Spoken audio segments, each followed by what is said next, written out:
U današnjem video radu analiziram dokle se stiglo sa razvojem najmoćnijeg domaćeg borbeno-oklopnog vozila Lazanski, koje je sa određenim modifikacijama predstavljeno na završenom sajmu naoružanja i vojne opreme Partner 2023.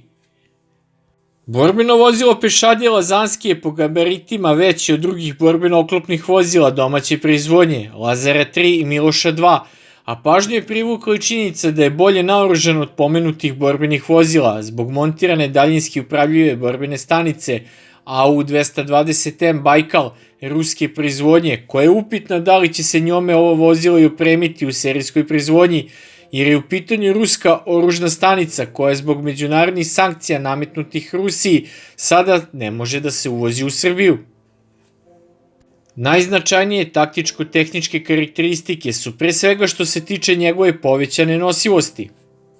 Naime, borbeno vozilo Lazanski sada može da nosi 36 tona, što je malo manje od tenka M84, a daleko više od ostalih konkurentskih vozila u kategoriji vozila pogona točkova 8x8. Kako izjavljuje konstruktor ovog vozila, to nam je bio glavni cilj, da napravimo platformu za teške stvari.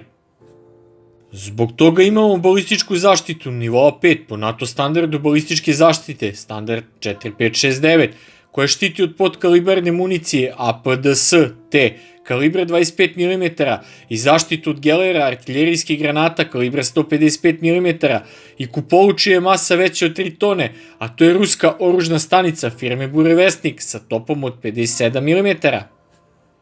Na projektovanju ovog borbenog vozila je radio isti tim koji je stvorio borbeno-oklopna vozila Lazar i Miloš, a konstruktori navode da je promenjena koncepcija borbenog oklopnog vozila Lazanski u odnosu na prethodna borbena vozila domaće proizvodnje, jer je vozilo Lazanski veće, pa vojnici u transportnom delu sede okrenutim lice u lice, što im omogućava da brže izađu iz borbenog vozila i stupe u akciju, a u sredini transportnog dela vozila ima mesta i za prevoz ranjenika na nosilima.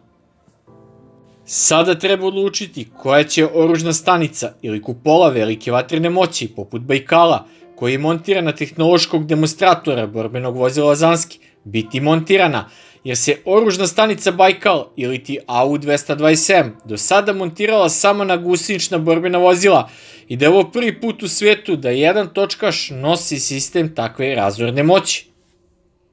To znači da ako će se eventualno koristiti neka domaća daljinski upravljana borbena stanica, ona bi minimum trebala da ima montiran top Bofors L70 kalibra 40 mm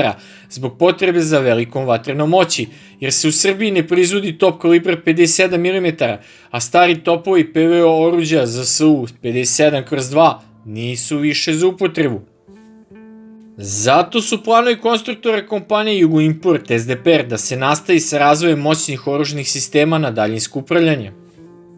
Kako izjavljuju predstavnici Jugoimport SDPR-a, ovo je prva verzija, ali već se radi na različitim projektima, odnosno na različitim verzijama borbeno-oklopnog vozila Lazanski.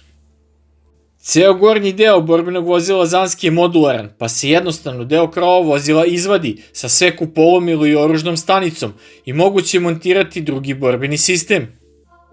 Kako je jedan od projektanata kompanije Jugoimport SDPR izjavio, moguće je da na jednom vozilu Lazanski sa dobro obučenim tehničarima da se za sat vremena zameni borbena stanica, tačnije već montirano naoružanje sa drugim, što menja namenu vozila za izvršenje neke druge borbene misije, što će reći da je ovo borbeno vozilo izuzetno prilagodljivo.